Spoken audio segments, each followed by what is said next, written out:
بسم اللہ الرحمن الرحیم۔ السلام علیکم ورحمۃ اللہ وبرکاتہ۔ مورخین اور اصحاب سیر نے حضرت عیسیٰ علیہ السلام کے عہد میں بنی اسرائیل کے ایک آدمی کا واقعہ لکھا ہے کہ حضرت عیسیٰ علیہ السلام کے زمانے میں ایک اسحاق نامی شخص تھا۔ اس کی ایک چچا زاد بہن جو خوبصورتی میں اپنی مثال آپ تھی، اس کا عاشق ہو گیا اور اس سے شادی کر لی۔ کچھ عرصے بعد لڑکی مر گئی، پس وہ آدمی روزانہ ایک مدت تک اس کی قبر پر لپٹ کر روتا رہا۔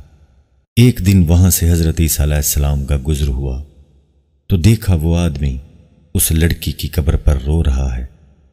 حضرت عیسیٰ علیہ السلام نے اس سے فرمایا، اے اسحاق، کس چیز نے تجھے رلایا؟ اس آدمی نے کہا، اے روح اللہ، میری ایک چچا زاد بہن تھی جس سے میں نے شادی کر لی تھی اور میں اس سے بہت زیادہ محبت کرتا تھا اور وہ ہلاک ہو گئی ہے۔ یہ اس کی قبر ہے اور میں اس کی جدائی پر صبر نہیں کر سکتا۔ تحقیق اس کی جدائی نے مجھے قتل کر دیا ہے۔ پس حضرت عیسیٰ علیہ السلام نے فرمایا، کیا تو پسند کرتا ہے کہ میں اللہ کے حکم سے اسے زندہ کر دوں؟ اس نے کہا، جی ہاں۔ پس حضرت عیسیٰ علیہ السلام اس قبر پر کھڑے ہوئے اور فرمایا، اے صاحب قبر، اللہ کے حکم سے زندہ ہو جا۔ پس قبر پھٹ گئی اور اس سے ایک حبشی غلام جس کی آنکھ اور منہ سے آگ نکل رہی تھی، لا الہ الا اللہ عیسیٰ روح اللہ وکلمتہ وعبدہ ورسولہ کہتا ہوا نکلا۔ پس اسحاق نے کہا، اے روح اللہ، یہ میری بیوی کی قبر نہیں ہے بلکہ وہ فلاں جگہ ہے۔ اس نے دوسری قبر کی طرف اشارہ کر کے کہا۔ حضرت عیسیٰ علیہ السلام نے حبشی سے کہا کہ تم اس طرف لوٹ جاؤ جہاں تم تھے۔ پس وہ مردہ ہو کر گر پڑا۔ آپ دوسری قبر پر آئے اور فرمایا، اے صاحب قبر، اللہ کے حکم سے کھڑا ہو جا۔ پس ایک عورت اپنے بدن سے مٹی جھاڑتی ہوئی کھڑی ہوئی۔ حضرت عیسیٰ علیہ السلام نے فرمایا، اے اسحاق، کیا یہ تمہاری بیوی ہے؟ اس آدمی نے کہا، جی ہاں اے روح اللہ۔ حضرت عیسیٰ علیہ السلام نے فرمایا، اس کا ہاتھ پکڑ لے اور اسے لے جا۔ پس وہ شخص اسے اپنے ساتھ لے گیا۔ کچھ دور جانے کے بعد اس نے اپنی بیوی سے کہا کہ میں تمہارے فراق میں مسلسل جاگتا رہا ہوں، اب میرا دل کرتا ہے کہ کچھ دیر آرام کر لوں۔ اس کی بیوی نے کہا، ٹھیک ہے، آرام کر لو۔ پس وہ شخص اس لڑکی کی ران پر سر رکھ کر سو گیا۔ اتفاق سے وہاں ایک انتہائی حسین و جمیل ابن الملک نامی شخص کا گزر ہوا تو وہ اس لڑکی کی محبت میں گرفتار ہو گیا۔ لڑکی بھی ابن الملک پر عاشق ہو گئی۔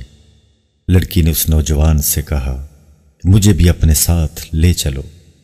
پس اس نوجوان نے لڑکی کو اپنے بہترین گھوڑے پر سوار کر لیا اور اسے اپنے ساتھ لے گیا۔ جب لڑکی کا خاوند بیدار ہوا تو لڑکی کو نہ پا کر پریشان ہو گیا اور اپنی بیوی کی تلاش میں گھوڑے کے پیر کے نشان کے پیچھے پیچھے چلتا رہا اور آخر کار ان کے پاس پہنچ گیا اور ابن الملک سے کہا کہ تم میری بیوی میرے حوالے کر دو، کیونکہ یہ میری بیوی ہی نہیں بلکہ میری چچا زاد بہن بھی ہے۔ بس لڑکی نے انکار کر دیا اور کہا کہ میں ابن الملک کی لونڈی ہوں۔ ابن الملک نے اسحاق سے کہا کہ کیا تو میری لونڈی سے جگڑنا چاہتا ہے؟ اسحاق نے کہا، اللہ کی قسم، یہ میری بیوی ہے جس کو حضرت عیسیٰ علیہ السلام نے اللہ کے حکم سے زندہ کیا ہے۔ یہ دونوں فریق آپس میں جگڑ رہے تھے کہ حضرت عیسیٰ علیہ السلام تشریف لائے اور فرمایا، اے اسحاق، یہ تیری بیوی وہی ہے جس کو میں نے اللہ تعالیٰ کے حکم سے زندہ کیا تھا؟ اسحاق نے کہا، جی ہاں۔ اس لڑکی نے کہا، اے روح اللہ، یہ جھوٹا ہے اور میں ابن الملک کی لونڈی ہوں۔ ابن الملک نے بھی کہا کہ یہ میری لونڈی ہے۔ حضرت عیسیٰ علیہ السلام نے لڑکی سے فرمایا کہ میں نے تجھے اللہ تعالیٰ کے حکم سے زندہ نہیں کیا تھا؟ لڑکی نے جواب دیا، اللہ کی قسم اے روح اللہ، آپ نے مجھے زندہ نہیں کیا۔ حضرت عیسیٰ علیہ السلام نے فرمایا کہ جو میں نے تجھے دیا تھا وہ مجھے لوٹا دے۔ پس وہ لڑکی مردہ ہو کر گر پڑی۔ حضرت عیسیٰ علیہ السلام نے فرمایا، جو شخص چاہے کہ وہ ایسے انسان کو دیکھے جسے حالت ایمان پر موت نصیب ہوئی ہو، پھر اس کو اللہ تعالیٰ نے زندہ کیا ہو لیکن پھر اس کو حالت کفر میں اٹھا لیا ہو، تو وہ اس لڑکی کو دیکھ لے۔ اسحاق اسرائیلی نے اللہ تعالیٰ سے عہد کیا کہ وہ کبھی بھی شادی نہیں کرے گا۔ اس حکایت میں عقل مندوں کے لیے عبرت ہے۔ ہم اللہ تعالیٰ سے ایمان کی سلامتی اور اچھے خاتمے کا سوال کرتے ہیں۔